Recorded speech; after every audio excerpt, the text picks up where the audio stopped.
Untuk membahas lebih dalam terkait 16 guru besar dan pengajar hukum tata negara yang melaporkan Ketua Mahkamah Konstitusi Anwar Usman ke Majelis Kehormatan MK, kita sudah bergabung sama dengan Bivitri Susanti, pengajar STHI Jentera. Selamat malam, Mbak Bibip. Selamat malam, Mas Abraham. Iya, Mbak, kita ingin tahu sebetulnya mengapa permintaannya Ketua MK Anwar Usman harus diberhentikan alias dipecat begitu. Kalau tidak, apa implikasinya? Ya, jadi konteksnya adalah bahwa Majelis Kehormatan MK atau MK-MK itu memang majelis etik yang menilai apakah perilaku hakim itu melanggar kode etik atau tidak. Nah, kalau kita lihat di peraturan Mahkamah Konstitusi tentang MK-MK ini sendiri, peraturan Mahkamah Konstitusi nomor 1 tahun 2023. Nah, itu dikatakan bahwa jenis-jenis sanksinya bagi hakim yang diperiksa adalah sanksi yang ringan, kemudian sedang, berat. Nah, yang paling berat memang pemecatan. Dan itu yang kami mintakan karena memang yang kami persoalkan adalah konteks benturan kepentingannya itu. Dan benturan kepentingan ini suatu hal yang sangat tidak dibolehkan dalam konteks kemandirian kekuasaan kehakiman.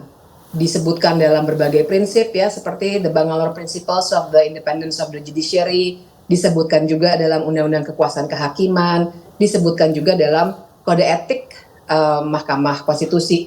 Jadi memang kalau nanti terbukti, dan itulah tugas MK-MK, maka menurut kami sanksi yang harusnya diberikan adalah sanksi yang terberat, karena implikasinya sangat buruk untuk Mahkamah Konstitusi.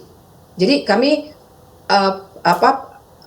posisinya bukan untuk sesuatu yang sifatnya tidak setuju Gibran misalnya atau hal-hal lainnya, tapi kami memandang perlu Mahkamah Konstitusi ini dibersihkan supaya membaik sedikit legitimasinya. Kerusakannya sudah terjadi, tapi masih ada yang bisa dilakukan karena kan Mahkamah Konstitusi tugasnya masih panjang, bahkan untuk nanti memutus sengketa hasil Pilpres. Kalau ketidakpercayaannya terlalu tinggi, kami khawatir nanti bisa ada konflik sosial di masyarakat karena MK-nya tidak dipercaya lagi. Oke, paralel dengan itu kan kita juga melihat ada berbagai aksi demo, kemudian juga tuntutan ini satu dari sekian tuntutan lain yang sudah disampaikan ke MK-MK begitu ya. Apakah MK-MK-nya sendiri masih bisa dipercaya untuk memastikan apa yang diproses saat ini akan bisa berjalan sebagaimana mestinya? Kalau kami sih masih berharap pada MK-MK karena memang ini satu-satunya cara formal yang tersedia. Kita bisa berdemo ratusan hari, ribuan orang, tapi kalau tidak ada implikasi konkretnya pada Mahkamah Konstitusi, ya tentu saja nanti akan sia-sia juga. Jadi yang berdemo teruslah berdemo karena menurut kami bagus ya untuk memberikan informasi yang cukup juga kepada publik dan dalam menjernihkan dalam situasi politik. Tapi langkah formalnya juga harus ditempuh. Tentu saja ada catatan ya, misalnya mungkin ada benturan kepentingan bahwa MK-MK ini juga bahkan dilantiknya pun oleh Ketua MK. Jadi ada keraguan itu tak akan bisa dipinggirkan begitu saja. Tapi bagi kami ketika ada forum yang tersedia itu tetap harus kami gunakan supaya ada direct impact-nya gitu ya. Jadi nggak hanya mewacanakan tapi juga ada aksi yang konkret supaya ada sesuatu yang terang. Yang penting kan itu dulu, publik dapat kejelasan dulu. Kalau tidak, sekarang ini kan seperti perdebatan yang tak habis-habis. Kami bilang ada kekeliruan, orang yang diuntungkan bilang pokoknya jalankan saja. Nah, dengan adanya MK-MK proses ini, kami berharap ada penggalian keterangan, saksi dan lain sebagainya akan lebih terang. Oke, Mbak Bibip, ini terakhir. Kita tahu kan para hakim terlapor ini sedang dalam pemeriksaan, disebutkan hari Senin akan bertemu langsung dengan MK-MK ya. Untuk jalannya proses ini secara transparan, apa input ataupun ekspektasi Anda?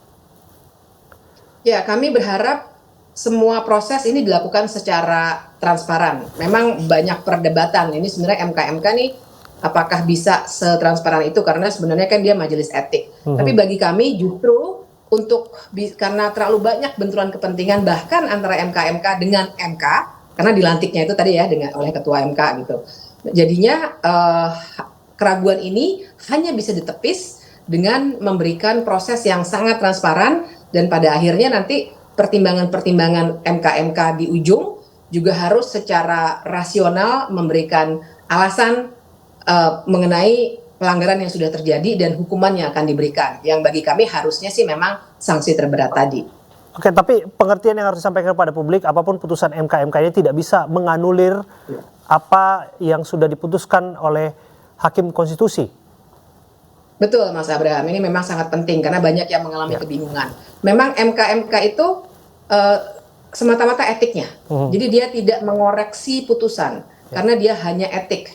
Bahwa ada potensi putusan ini atau proses ini bahkan digunakan untuk menentang secara hukum dalam forum di Bawaslu atau di pengadilan lainnya.